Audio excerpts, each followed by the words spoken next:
ဇလန်လေးအစမှာတော့ဗပိုင်းရမြောင်များစွာအိမ်ထဲကိုဝင်လာခဲ့ပြီးတော့မိခင်ဖြစ်သူနဲ့ဖခင်ဖြစ်သူတို့ကတကားကိုခုခံကာကွယ်ထားခဲ့ပြီးတော့ကလေးနှစ်ယောက်တော့လွတ်အောင်ပုံခိုင်းထားခဲ့ပေမဲ့လည်းမိခင်ဖြစ်သူတွေကတော့ရက်ဆက်စွာအသက်ခံခဲ့ရပါတယ်။အဲ့ဒါအိမ်မဆိုးဖြစ်နေခဲ့ကလလုံးလာခဲ့ပြီးတော့မမေပြိုလေးအရွယ်ကိုလည်းရောက်ရှိနေခဲ့ပါတယ်။အတန်းထဲမှာတော့ကောင်မလေးစုကအရှင်တာကိုသွေးလူခဲ့တာကိုဂုဏ်စွာပြောဆိုနေခဲ့ပြီးတော့အတန်းဖော်တယောက်ကမိန်းကလေးကိုစာအုပ်တုပ်ကိုအတန်းစီကိုတွားပြီးတော့ပို့ခိုင်းခဲ့ပါတယ်။အခန်းထဲမှာတော့ကောင်မလေးတယောက်ကိုသွေးဆုပ်ထားပြီးတော့အရာဆိုကြောင်ပြောနေခဲ့ပြီးတော့ဆန်ရပေါ်မှာထိုင်နေခဲ့တဲ့ရှိုးရီကျောင်းတော်ရဲ့မင်းသားကလည်းရှိနေခဲ့ပါတယ်။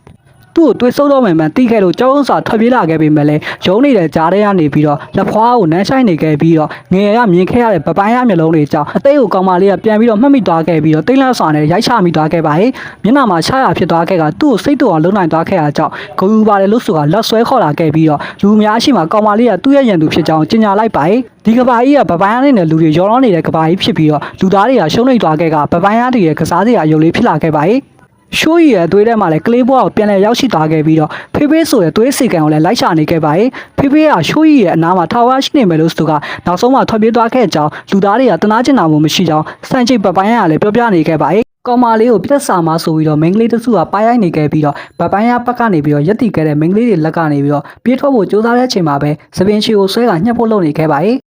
ကောင်မလေးရဲ့လက်ထဲကနေပြီးတော့ထွက်ပြေးလာတဲ့အချိန်မှာပပိုင်းရလက်အောက်ခံယောက်ျားလေးနဲ့သူကသူတို့ရဲ့တခင်ကိုဒရာထွက်အောင်လုပ်ခဲ့တယ်လို့ဆိုကဆွဲလိုက်ရန်လည်းလုပ်နေခဲ့ပါတယ်။ပိတ်လမ်းမှုနဲ့အကူကြီးတောင်းနေခဲ့ရပေမဲ့လည်းရတာခံကြည့်နေရတဲ့လူတွေစီကနေထွက်ပြေးနေရတဲ့အချိန်မှာမိန်းကလေးတစ်ယောက်ထပ်မံပြီးတော့ရှီတိုးခံလိုက်တာကြောင့်ဒဏ်ရာရည်နဲ့မှောက်သွားခဲ့ပါတယ်။မင်းကိုစိတ်တူအောင်လုပ်ခဲ့တဲ့ကောင်မလေးလေကားပေါ်ကနေပြီးတော့ပြုတ်ကျသွားခဲ့တယ်။သွေးလိမ့်လိမ့်နဲ့နောက်ဆုံးမှာတော့မျက်နှာပေါ်မှာမသိမ်းကျင့်မယ်လို့ရေးထားတဲ့လူတစုကသူ့ကိုခေါ်သွားခဲ့တယ်။သွားခဲ့မှလားလို့ရှိုးရီရဲ့တငယ်ချင်းကမေးခဲ့ပါတယ်။မကယ်ဘူးလို့ပြောခဲ့ပေမဲ့လည်းအဲ့လိုလုပ်ခိုင်းတာမေးစာဆိုရင်ရောဂူးမဆိုင်ဘူးလားလို့မေးလိုက်တဲ့အချိန်မှာတော့မျက်နှာပြတ်သွားခဲ့ပါတယ်။ဗပိုင်းရမိန်းကလေးကရုပ်ဆိုးမလေးကိုကျန်တဲ့နာဖူးတွေနဲ့ထားဖို့ပြောခဲ့ပြီးတော့အင်ကြီးချိုးတော့မဲ့အချိန်မှာပဲရှိုးရီကရောက်ရှိလာခဲ့ပြီးတော့မောင်းထုတ်လိုက်တယ်လို့မေးစာပါနှင်းလွတ်လိုက်ပါတယ်။သွေးလင်းနဲ့ပေချန်တွေကနှစ်ဖူးကိုလည်းရှိုးရီကလည်းနမ်းချလိုက်ပါတယ်။ရှောင်းရှင်းကိုရှိုးရီကအခန်းထဲမှာတန်ချင်းလို့ကိုမှားထားခဲ့ပြီးတော့အပြင်မှာတော့ကိုစံချိတ်ပပိုင်းရကထင်ရဆိုင်ဖို့မလုပ်ဖို့မှားသွားခဲ့ကစပင်ရှိကမင်းရဲ့ငယ်ဘွားဖီယာကိုတတိရောက်သွားစေလို့မေးခဲ့တာကြောင့်အဲ့ဒီနာမည်ကိုထပ်မခေါ်ဖို့ရှိုးရီကမှားခဲ့ပါတယ်။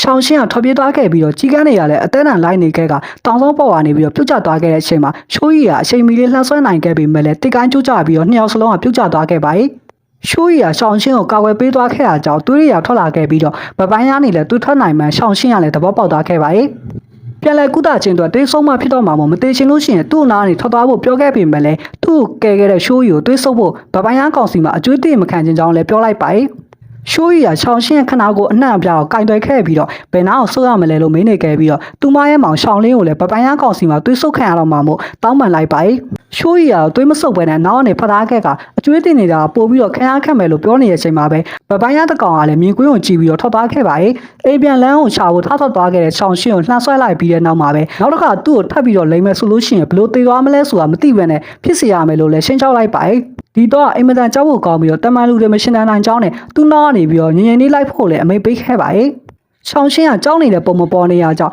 ဗပိုင်းရလေးကိုပို့ကြောက်ပြီးတော့ယုံတယ်လို့ရှောင်းရှင်းကလည်းပြောလိုက်ပါတယ်။အဲ့လိုကြောက်နေတာလေးကိုကြိုက်တယ်လို့ဆိုကရှိုးရီကလက်လန်းပေးပြီးမှလည်းပုတ်ချပြီးတော့ထပ်မံပြီးတော့ထွက်ပြေးသွားခဲ့ပါတယ်။တယောက်တည်းနဲ့လမ်းမှာပြေးလာတဲ့အချိန်မှာပဲသူမရဲ့မောင်ပုံစံကိုတွေးခဲ့ရပြီးတော့မမကဗပိုင်းရရင်နဲ့ထိသွားတာဖြစ်တာကြောင့်ယုံတယ်လို့ပြောနေခဲ့ကအိမ်မဆိုးကနေပြီးတော့နောက်တစ်ခါပြန်လဲပြီးတော့နိုးထလာခဲ့ပါတယ်။ဒီတစ်ခါမှာတော့ဗဒင်းပေါက်တွေကိုတစ်သားရင်နဲ့ပိတ်ထားခဲ့ပြီးတော့အကူကြီးတောင်းနေတဲ့အချိန်မှာပဲရှိုးရီကလက်လန်းဆွဲကတွန်းချလိုက်ပြီးတော့မနေ့ကလိုတွေးဆုပ်ခံဖို့ပြောစမ်းပါအောင်လို့မေးလိုက်ပါတယ်မနေ့ကသူ့လိုက်တာပုံရိပ်ရောင်ဖြစ်ပြီးတော့အဲ့ဒါပြီးလို့ရှိရင်တော့အဲ့ဒီလူကမေးလဲပြီးတော့တေသွားမှာငါရဲ့သွေးအစီကံဖြစ်နေပေးမဟုတ်လို့ရှိရင်မင်းမောင်လေးကိုခေါ်လိုက်ရမလားလို့မေးခဲ့ပါတယ်ချောင်းလေးကသူ့မမအိမ်ပြန်လာမဲ့ချိန်မှာတွားကြုံနေခဲ့ပြီးတော့ချောင်းလေးကငငယ်လေးနဲ့လည်းနှလုံးရောဂါဆိုးဝါးတဲ့အဆင့်ရောက်ရှိနေခဲ့တာဖြစ်ပါတယ်။ကုသဖို့ဆေးဆေးရဲ့အတွက်ချောင်းရှင်းကဗပိုင်းရအကြောင်းကိုတွားခဲ့တာဖြစ်ပြီးတော့ချောင်းလေးကိုချောင်းရှင်းကအတန်းဖော်ကောင်မလေးကအရှင်ရှိုးကြီးကဖမ်းဆီးခေါ်ဆောင်သွားခဲ့ရလို့အတိပေးသွားခဲ့ပါတယ်။